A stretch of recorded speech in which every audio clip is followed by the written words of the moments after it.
We all are witnessing a piece of UFC history here tonight. This place is deafening right now.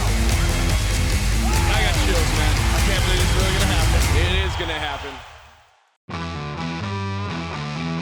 UFC 200 was really the centerpiece of what was the UFC's 5th International Fight Week, but this week was pretty unique. We did 3 UFC live events on back-to-back nights, Thursday, Friday, Saturday, all leading in to the monster that was UFC 200, to be headlined by the rematch between Conor McGregor and Nate Diaz. But a lot of you will remember, Conor McGregor said, "Thanks for the cheese, I'm out." Looked like he was maybe going to go into retirement or not, but UFC 200 needed a main event, and they thought they had one with Daniel Cormier and Jon Jones, but ultimately Jon Jones was not able to compete about 3 days out. Very hard pill to swallow for Daniel Cormier, who was later matched up with Anderson Silva. That elevated Miesha Tate and Amanda Nunes into the main event, and, just another example of the combat sports leader's ability to pivot and put on a show when a lot of promotions wouldn't have been able to do so. Amanda Nunes, the Lioness. Amanda needs to be one of the greatest female fighters of all time. She needs to be one of the greatest fighters of all time, period. Amanda Nunes is lanky, tall, and she can crack. It's a lot of leverage when she throws, a lot of leverage. And she knows how to use her punches well. She knows how to turn her hip into it. Amanda Nunes has to be the hardest hitting 135-pound woman on the planet. She has set a precedence for how powerful she is. She's one of the best in the world. Amanda Nunes fought the perfect fight against Miesha Tate at UFC 200. She dominated Miesha Tate, smashed her, got her to the ground, and choked her out for the UFC bantamweight title.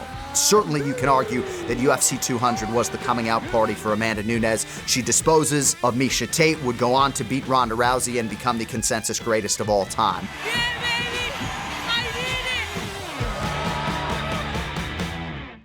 When UFC President Dana White pulled Daniel Cormier aside several days out to tell him that Jon Jones was not going to be able to compete, DC was about as deflated and dejected as he had ever been throughout his professional career, who in his wildest expectation did not think that he would be fighting Anderson Silva.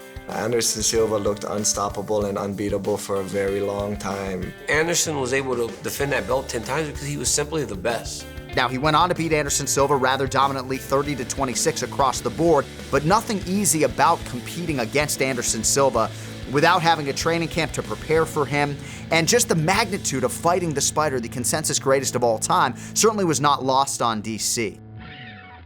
Well, top to bottom, you can argue UFC 200, in terms of the talent, was the deepest fight card in UFC history. Just look at the main card lineup. Cain Velasquez, one of the greatest heavyweight champions of all time, opening the main card against Travis Browne. The athletes that competed on the pay-per-view main card at UFC 200 have gone on to headline 92 UFC live events, and that says nothing of the prelims. And all of those fighters who competed on the Fight Pass prelims have headlined a UFC live event. Certainly the UFC rolled out the red carpet for the fans, for everybody else, and UFC 200, it was just one big fight after the next. The star power kept on coming, and just speaks to the depth and the monster that was UFC 200 back in the summer of 2016. Even if the shade on the canvas could be a little bit lighter.